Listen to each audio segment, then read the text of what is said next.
Alhamdulillah, jamaah salat subuh Masjid Fastabiqul Khairat yang tidak seperti biasa agak ramai. Dari mana?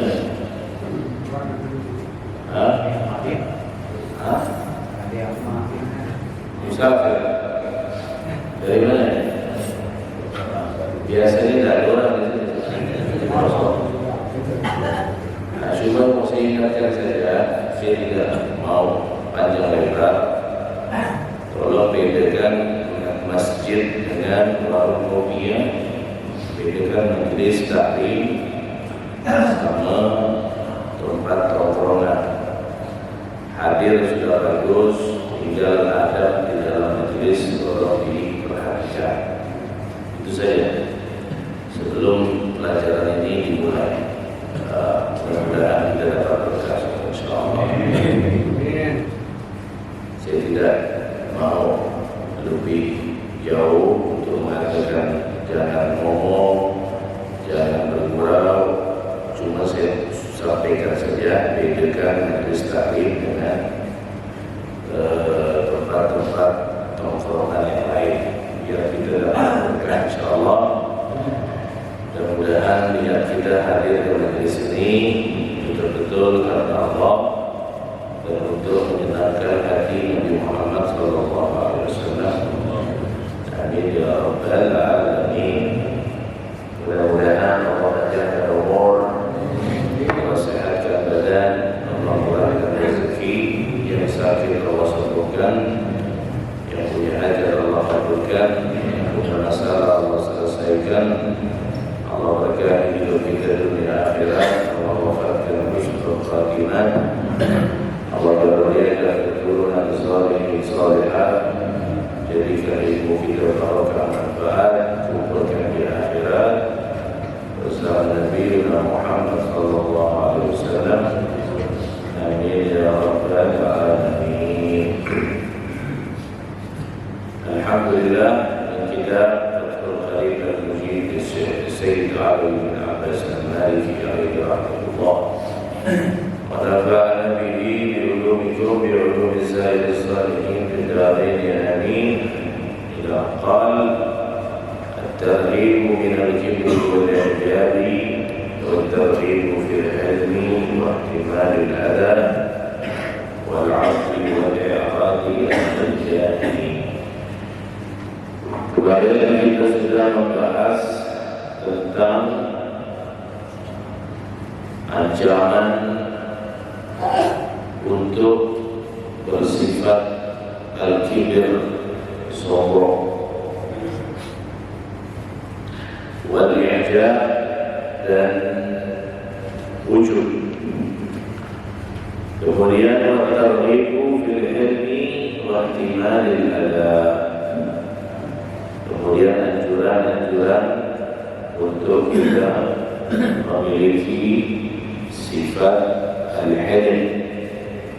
Al-hilm artinya sabar di saat kita bisa membalas. Itu namanya al-hilm. Orang yang seperti itu dinamakan halim. Orang yang sabar di saat dia mampu untuk membalas, itu namanya hilm. Wahtimalil adha dan anjuran untuk menanggung beban dari gangguan yang diberikan kepada kita. Di saat orang mengganggu kita, di saat orang berbuat zalim kepada kita, kita mampu untuk menanggung beban itu, menahan, bersabar, la yajza', tidak memberontak. Itu juga merupakan adab atau perbuatan yang mulia yang kita diperintahkan oleh syariat untuk bisa memiliki sifat itu, walaupun berat untuk dipraktekkan. Tapi itulah syariat. Kebaikan itu sesuatu yang bertolak belakang dengan hawa nafsu. khuffatil jannatu bil makarih, karena sekeliling surga itu hal-hal yang tidak enak yang bertentangan dengan hawa nafsu. Adapun melampiaskan amarah itu bagian daripada hal-hal yang cocok dengan hawa nafsu.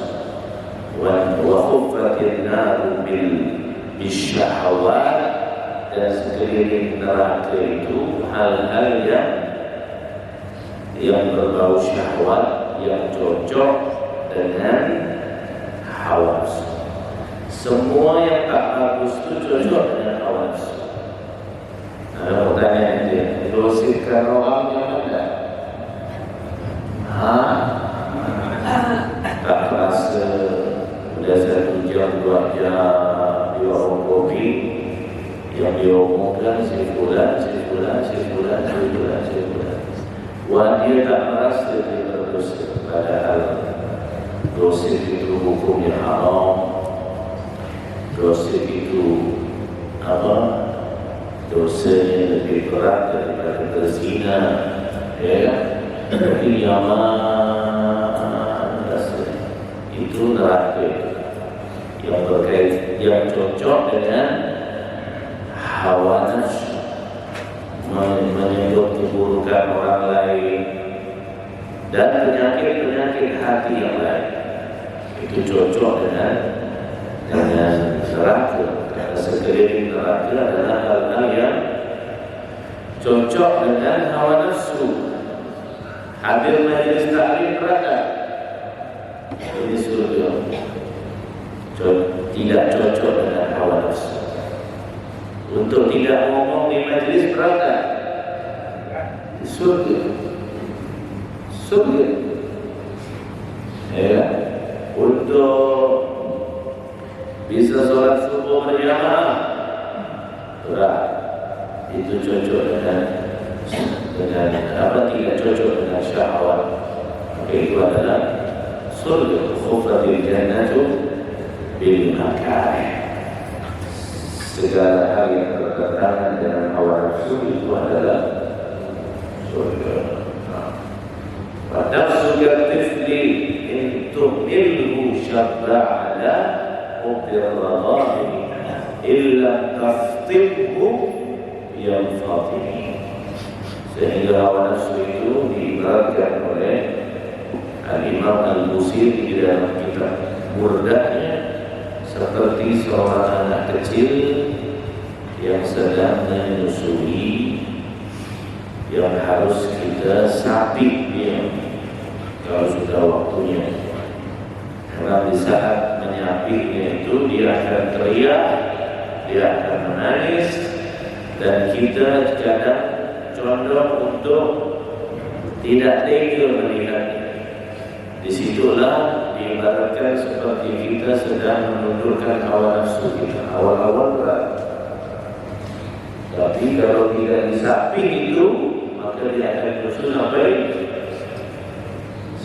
besar, dia akan nyusul terus.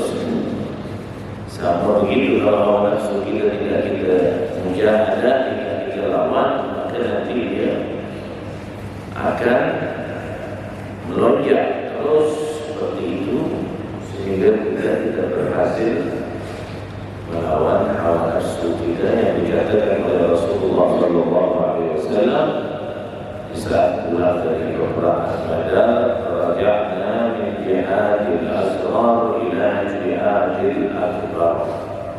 Kita baru pulang dari jihad kecil menuju ke jihad yang besar, yaitu jihadul nafs, jihad melawan hawa nafsu. Kita semuanya punya hawa nafsu. Kita semuanya punya hawa nafsu. Dan itulah musuh yang paling berat, bahkan lebih berat daripada syaitan, karena musuh ini adalah musuh dalam selimut, artinya musuh yang tidak kelihatan. Dia ada di dalam tubuh kita, di dalam jiwa kita.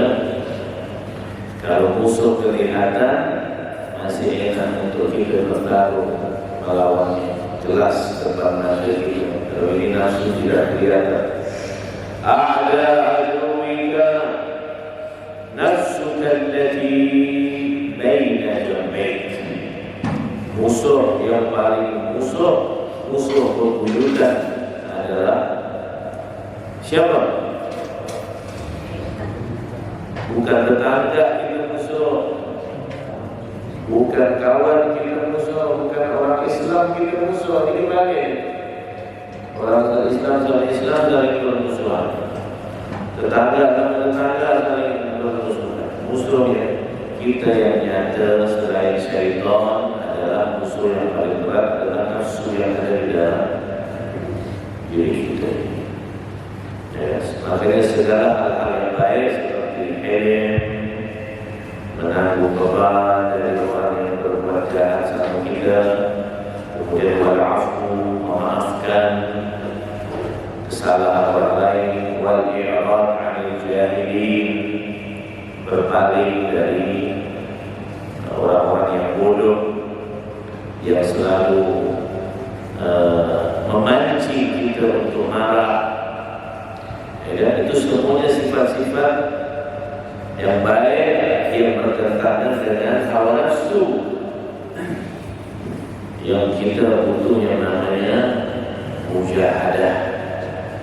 Walladzina jahadu fina lanahdiyannahum subulana. Begitu juga yang paling terberat juga untuk beliau adalah as-sabru fil maut. Sabar di saat kita terkena penyakit. Sabar di saat sakit. Sakit bagian daripada ujian dari Allah Subhanahu wa ta'ala. Karena kita hidup di dunia ini semuanya adalah ujian. Dari khalaqal mauta wal hayata liyabluwakum. Semuanya adalah ujian. Jadi kita tidur, bangun tidur sampai tidur lagi semuanya ujian. Ujian dalam urusan dunia, ujian dalam urusan agama, ujian dalam urusan keimanan, semuanya ujian dari Allah Subhanahu wa ta'ala. Tidak sesimpel yang kita bayangkan hidup ini. Semuanya iman harus mengimani, harus menerima dari semua ujian yang Allah berikan kepada kita. Contoh saja seperti Isra wal Mi'raj yang kita sekarang berada di bulan ini, bulan Rajab. Sekarang tanggal berapa? Bulan Rajab, 21 Rajab. Tinggal 6 hari lagi masuk malam Isra wal Mi'raj, 27 Rajab. Kenapa Nabi Muhammad diisrakan malam? Ujian. Andaikan pagi, bisa dilihat. Saya semua orang kalau pagi, ya. Kalau malam, ya, itu di situ ujian untuk Abu Jahal, diuji sama Allah. Nabi Muhammad dan lain air, wala Garuda, wala Airbus, pesawat jet, diisrakan di waktu malam. Dan kenapa harus ke Palestina? Kenapa Nabi tidak Isra ke Masjid Mastarikul Khairat? Karena Masjid Mastarikul Khairat belum ada zaman itu. Itu jawaban orang yang malas mau mikir. Nanti saya tahu kenapa Palestina, ada Masjid Al-Aqsa. Itu ada 15 jawaban dari ulama. Kenapa Masjid Al-Aqsa yang tak usah kita bahas di sini ya. Nanti antum undangan ceramah bahwa dijelaskan. Itu semuanya ujian untuk Abu Jahal karena Nabi Muhammad belum pernah di Masjid Al-Aqsa saat itu. pernah sampai bawa dagangan ke sana, tahu bagaimana keadaan di sana, bagaimana bentuknya Masjidil Aqsa. Nabi Muhammad belum pernah. Nah, sekarang setelah itu 1001 pertanyaan akan ditanyakan oleh Abu Jahal kepada Nabi Muhammad. Kalau betul ke sana, mau tanya macam mana bentuk pintunya, jendelanya, keadaannya. Tapi Nabi Muhammad nanti diilhamkan oleh Allah. Fajuliya bihi, Nabi Muhammad diperlihatkan nanti. Dan Nabi Muhammad bisa menjawab semua pertanyaan dari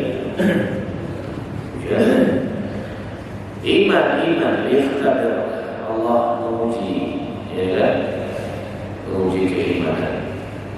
Tapi subhanallah, di dalam Isra wal Mi'raj itu memang betul-betul menggunakan keimanan baru bisa kita menerimanya. Kalau pakai akal kita tidak bisa. Perjalanan yang begitu panjang, tapi ditempuh dengan waktu yang sangat singkat sekali. Kasur Nabi masih hangat. Kasur Nabi masih hangat. Seperti orang bangun tidur, WC tidur lagi, masih hangat kasurnya. Saking sebentarnya. Minal Masjidil Haram ilal Masjidil Aqsa. Allah tak bilang min Makkah ila Palestina, tapi minal masjid ila masjid, dari masjid ke masjid. Makmurkan masjid. Masuk bulan Rajab ini ulang tahun masjid, ulang tahun sholat. Makanya Allah sebut masjid minal Masjidil Aqsa, minal Masjidil Haram ila masjid, bukan min Makkah ila Palestina, tapi dari masjid ke masjid, dari masjid. Hidup kita dari masjid ke masjid saja. Ya. Apa singkatannya? BBM. Apa? BBM. Bola balik masjid. BBM. Bola balik masjid saja. Nah. Kemudian as-sabru fil marad. Kita kan pasti dalam satu hari ada terkena yang namanya penyakit, sakit. Disitulah akan dilihat kata ulama, yatabayyan sidqul 'abdi min kirbihi fi awqatil bala'i wal rafa.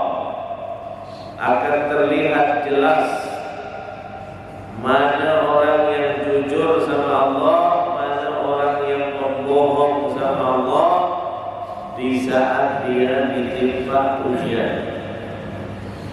Wabil khusus dikasih sakit sama Allah, dikasih bala.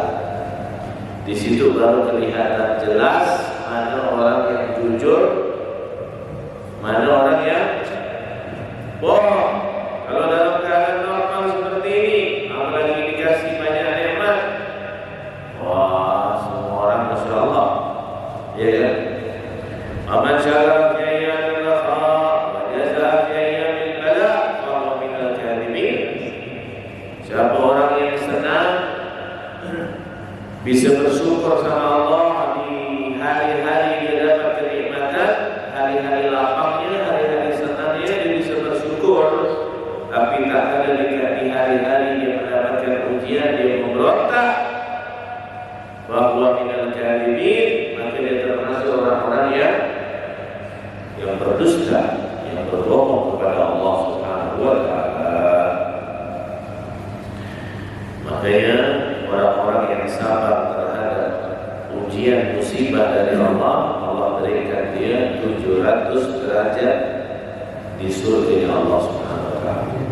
700 darajatin, 700 derajat. Kullu darajatin min al-'arsy ila thara. Setiap satu derajat jaraknya seperti arsy ke bumi. Arsy ke bumi satu derajat 700 derajat. Beda dengan orang yang sabar terhadap ibadah. Orang yang sabar terhadap ibadah dapat 300 derajat. Dia sabar hadir majelis ta'lim, sabar sholat subuh berjamaah, dapat 300 derajat. Satu derajat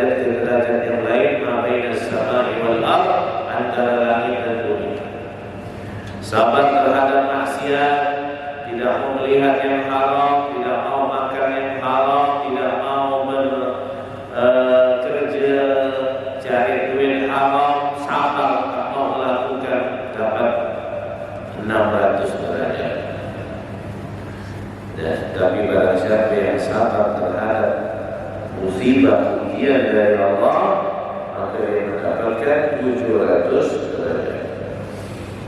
Nabi Zakaria saja, walaupun di situ ada ikhtilaf ulama, perbedaan pendapat di kalangan ulama masalah kisah wafatnya Nabi Zakaria. Siapa Nabi Zakaria?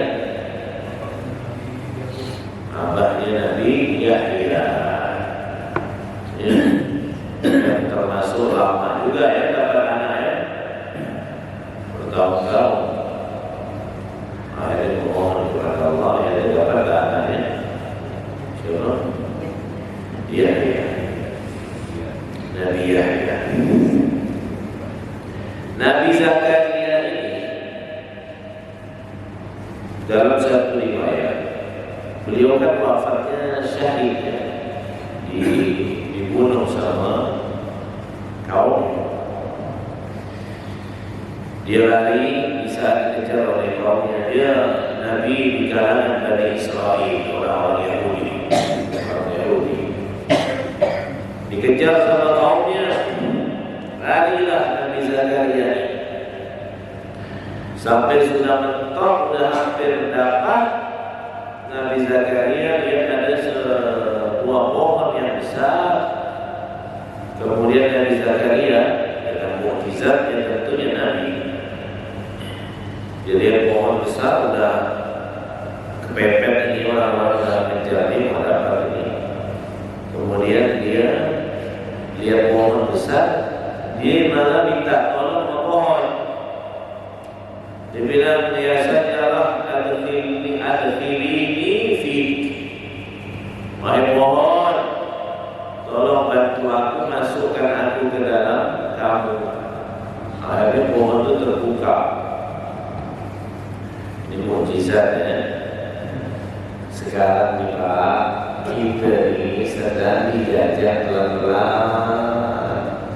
Hari ini kita dibikin tak percaya dengan karomah. Oh, karomah, ustaz, apa ulama ini, habib ini, wali ini, tak betul, khurafat, tak masuk akal. Tak masuk akal gitu. Kalau ente betul-betul konsekuen dengan pendapat itu, karomah tak masuk akal bagi tak bisa diterima, oke. Tapi bahayanya begitu, bisa-bisa ente kafir. Kenapa? Karena karomah Allah sebutkan dalam Al-Quran. Bagaimana muridnya Nabi Sulaiman, Asif bin Bakhiyah, yang memindahkan kerajaan Ratu Balqis sekejap mata saja. Terus masuk akal itu? Tak masuk akal ya? Oke, berarti semua yang tak masuk akal tak bisa diterima gitu. Memang karomah itu definisinya sesuatu yang khariqun lil adah, sesuatu yang di luar kebiasaan. Ya kan? Kalau itu terjadi kepada Nabi namanya mukjizat. Kalau itu terjadi kepada pengikut para nabi, para wali-wali Allah, namanya karomah. Kalau itu terjadi kepada orang-orang yang fasik, yang ahli maksiat, namanya istidraj. Ya kan? Kalau minta bantuan jin, namanya sihir. Kalau itu terjadi sebelum Nabi diangkat jadi Nabi, namanya irhasa. Ada 7 itu sesuatu yang mukjizat. Ini potensi bahaya betul, ya kan? Maka hati-hati ya, hati-hati. Di dalam Al-Quran banyak sekali disebutkan tentang mukjizat, ya kan? Begitu juga para nabi-nabi, para wali-wali Allah juga. Kita juga tak setuju kalau ada orang cerita-cerita karomah dibuat-buat, ditambah-tambah. Ini yang bikin ribut masalah abahnya kemarin ini. Ada habib-habibnya yang belajar tak mau, tiba-tiba ceramah-ceramah ya. Ini ada kurang suka juga. Suruh mondok tak mau mondok, maunya tampil ya. Akhirnya bawa cerita-cerita tak jelas. Ditambah-tambah semua. Masalah kemarin itu ada Ada seorang wali Allah dari kalangan habaib juga dibilang Mi'raj sebanyak 70 kali. Akhirnya orang semua bertanya-tanya, yang Mi'raj itu hanya Nabi Muhammad ya. Tapi kalau kita ngomong secara bahasa, kita pun Mi'raj juga. Yang kita sholat kita Mi'raj. Sholat itu Mi'raj mu'min. Sholat itu adalah Mi'rajnya. Rupanya cerita itu yang betul-betul referensinya itu si wali ini sedang konsultasi sama gurunya, bukan sedang menyampaikan dengan bangganya aku di Mi'raj. Ini yang ceramah, ini yang menyampaikan di Batak ini. Tahu Batak? Apa Batak? Merancau. Akhirnya dia tak percaya wali gara-gara bulan-bulan ini nih yang menyampaikan tak pakai data, tak pakai referensi. Suruh belajar tak mau, suruh tampil, Masya Allah, akhirnya merusak semuanya. Muncullah fitnah ini, habaib-habaib yang tak salah pun kena semua.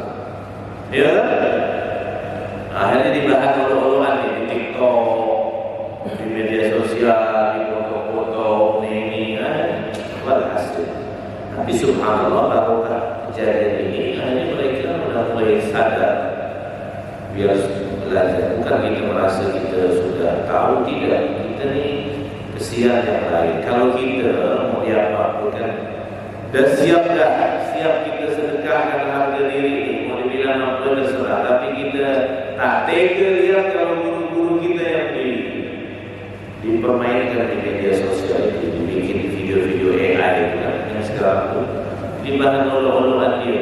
Sebenarnya kita sih santai saja, tapi dia yang kena dan dikeluarkan. Cuma kita tidak tega melihat itu. Siapa yang tega lihat guru sendiri di oleh-oleh dipermainkan, ya kan? Kalau kita sudah biasa, kita tidak ada apa-apa di oleh-oleh dia apa. Cuma kita melihat akhirnya dimanfaatkan sama orang-orang di luar Islam untuk mempengaruhi kita sehingga kita tak percaya lagi dengan cara Allah.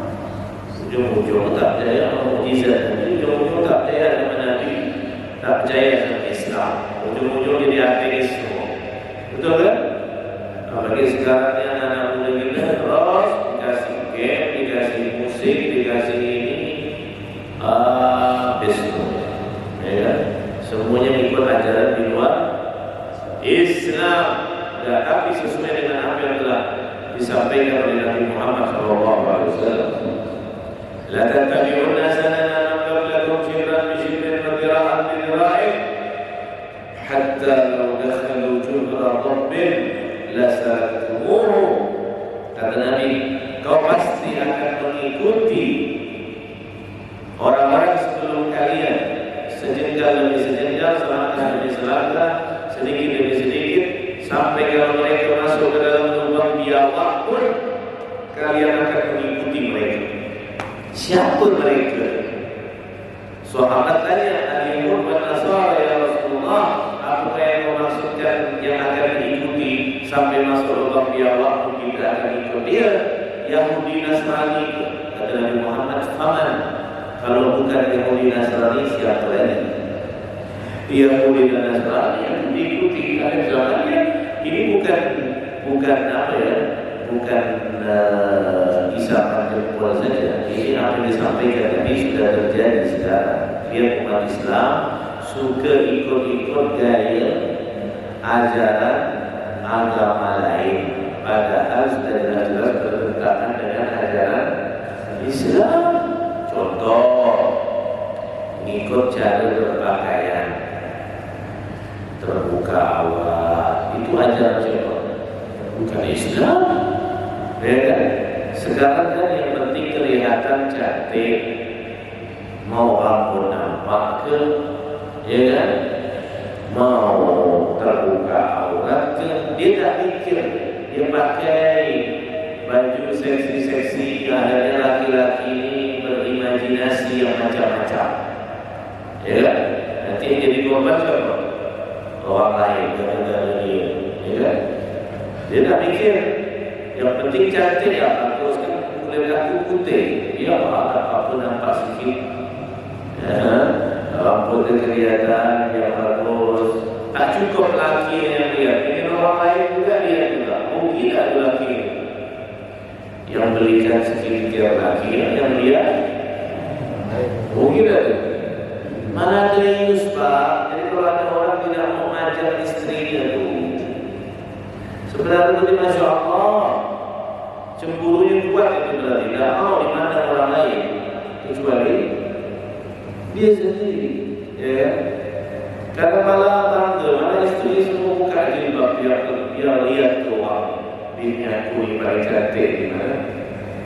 Di Pontianak. Cukup dia bagi orang supaya lihat semua. Cukup dia diekspos lagi. Ya, jangan. Malah kadang justru yang suka mesra-mesra di media sosial itu biasa itu yang apa? Yang banyak masalah itu biasanya. Ya, mesra-mesranya hanya jadi bahan apa? Bisa dilihat sama orang, padahal dalamnya tidak ada apa-apa. Kita sudah dipermainkan sama orang Yahudi, gaya rambut, gaya hidup, apa lagi?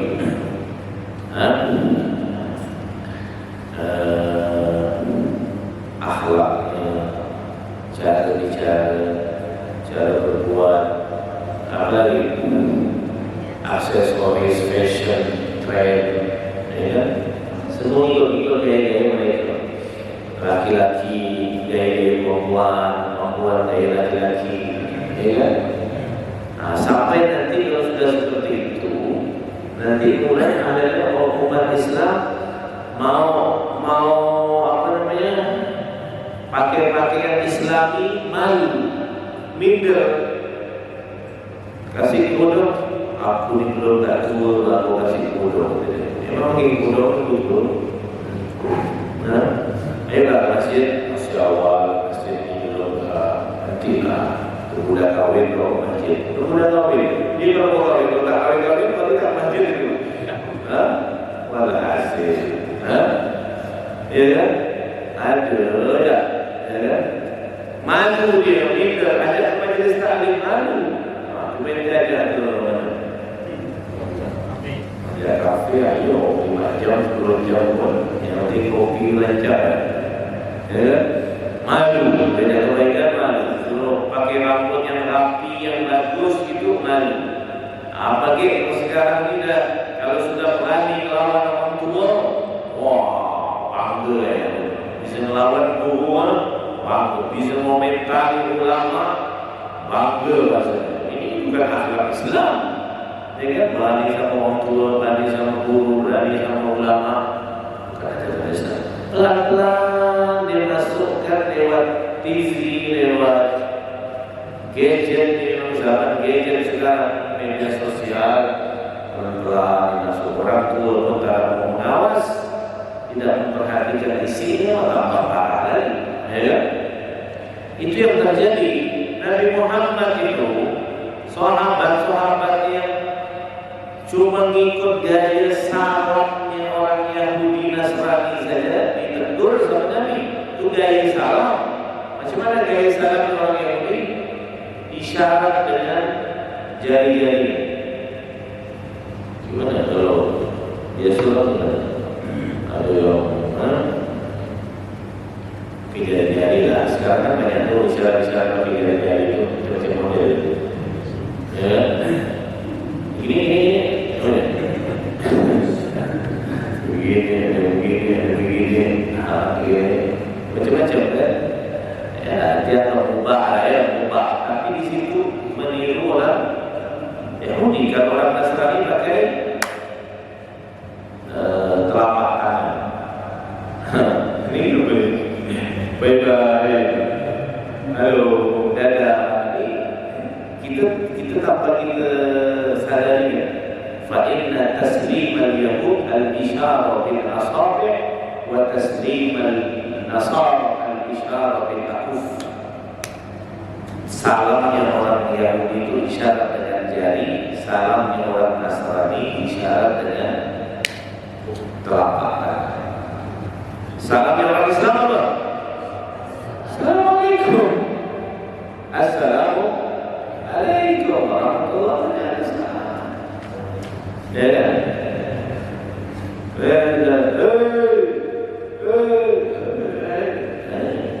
Oke, ubah ya, ubah. Tidak ada dalil secara jelas dalam Quran dan jangan.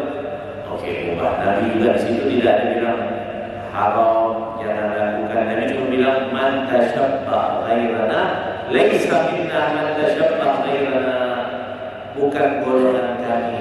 Tidak kumpul sama Nabi orang-orang yang mengikut menyerupai orang-orang selain kami, kata Nabi Muhammad SAW. Kalau kita menyerupai mereka, nanti kita dikumpulkan bersama mereka. Kalau kita ikut Nabi, kita dikumpulkan bersama Nabi Muhammad SAW. Ya, contoh saja sunnah Nabi. Kalau kita lewat, kita pakai kendaraan atau kita jalan, ada orang duduk di situ, kita disunahkan salam. Kita dulu ucapkan salam. Assalamualaikum. Mau orang kenal, mau orang tak kenal. Bukan hanya sama orang kenal, sama orang yang tak kenal. Tapi kadang orang dulu kita salam pasang-pasang itu. Anak ni pernah nyoba anak jalan di mana? Di mangrove. Dia yang di air itu mangrove apa ni? Yang kita tu ada terus itu pernah juga di trotoar Ayani itu setiap orang lewat itu ada salam, ada yang jawab. Betul kata agama itu datangnya asing balik lagi. Tak ada satu satpam di hotel Ibis di mana situ. Pokoknya lewat situ mereka orang. Dia Waalaikumsalam selesai. Kayak aneh betul dia orang ucapkan. Tapi kalau cuma bahasa dia orang, jawabnya, Assalam, ya Allah, jauhlah dia nak salam. Kita salam dia bingung dia. Kalau itu, kayak orang kita di sebelah. Ada itu sudah.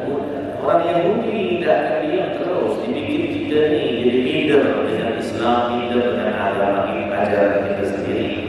Kita lebih fokus dengan gaya-gaya mereka. Lan tarda anka al-yahud wa la nasara hatta tattabi'a millatahum. Orang Yahudi tidak akan pernah puas sampai kita mengikuti ajaran mereka, agama mereka.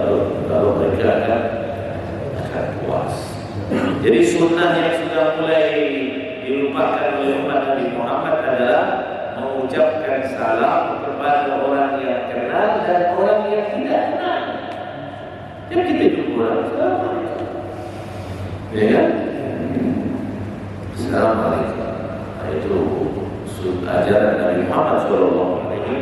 Banyak hal kita menceritakan masalah itu. Tadi sampai di mana? Sampai Nabi Zakaria ada masalah mukjizat.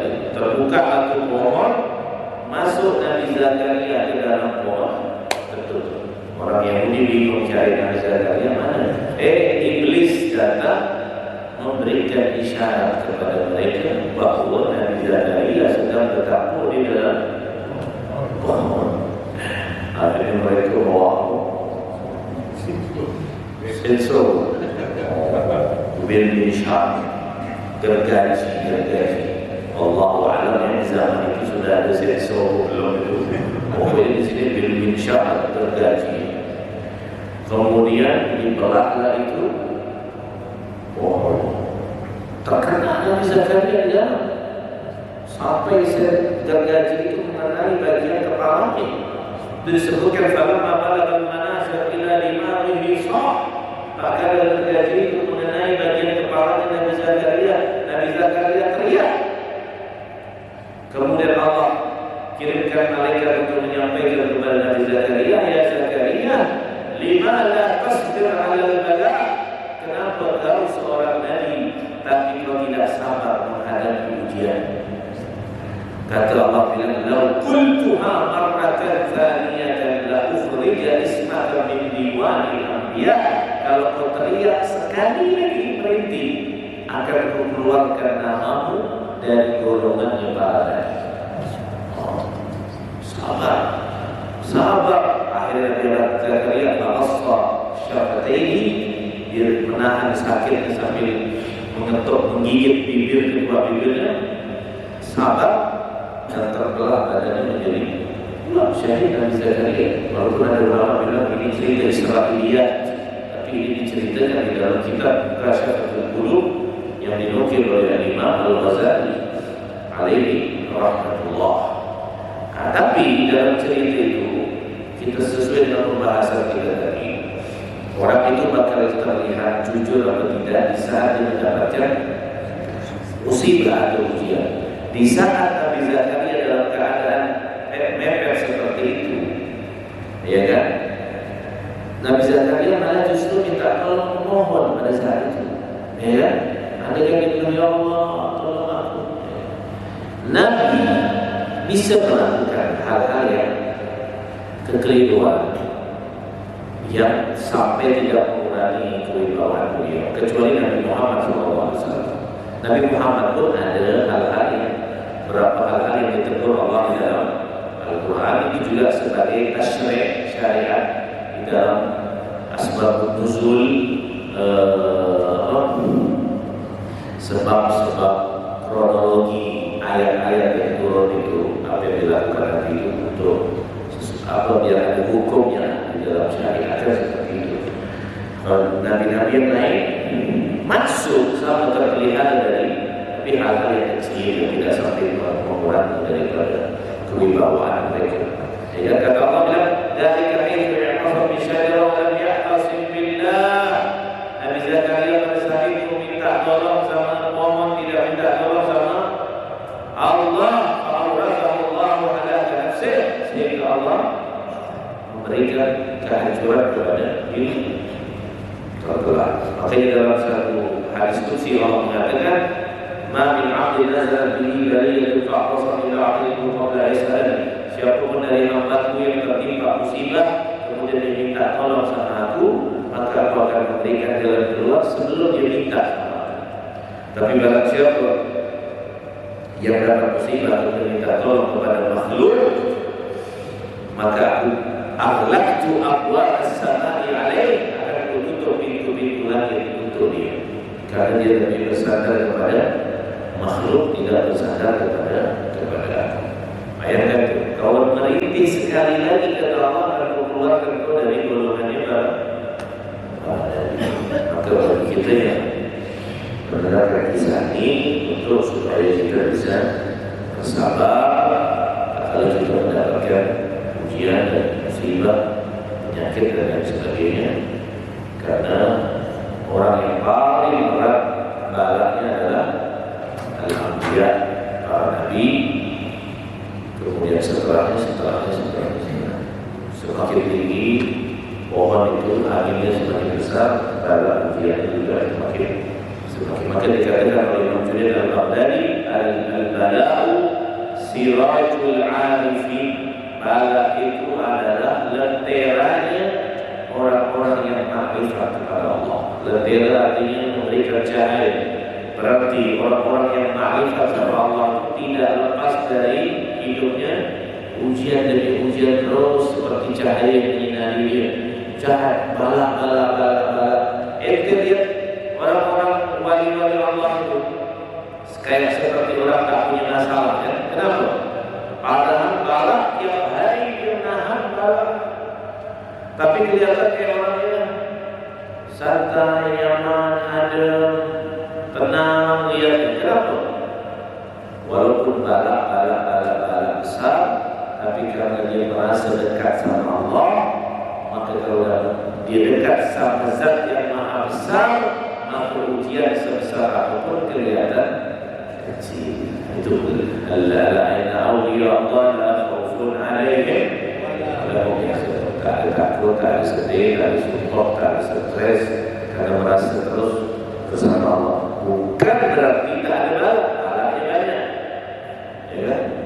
Tapi merasa kalau kita balanya tak banyak, cuma tak merasa sama Allah, jadi balanya kecil kelihatan besar. Mereka besar kelihatan kecil karena bersama Allah Subhanahu Wa Taala. Mudah-mudahan kita diselamatkan Allah minal bala'i dunia wa minal bala'i akhirah. Mudah-mudahan tak ada bala itu datang kepada kita, ujian datang, musibah datang. Mudah-mudahan kita diberikan kesabaran oleh Allah Taala di dalam menghadapi bala dan musibah itu. Dan ini merupakan sifat yang baik yang diajarkan oleh Nabi Muhammad SAW untuk supaya kita memiliki sifat ini. As-sabru indal bala, sabar kalau kita tertimpa musibah atau diuji oleh Allah Subhanahu Wa Taala. Amin ya rabbal alamin. Mudah-mudahan manfaat, mudah-mudahan barakah.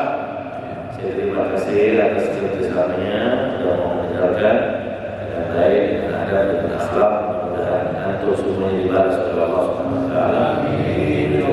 Barakah manfaat. Amin ya rabbal alamin. Subhanallah wa bihamdika. Asyhadu an la ilaha illa anta astaghfiruka wa atubu ilaik. Wassalamualaikum warahmatullahi wabarakatuh.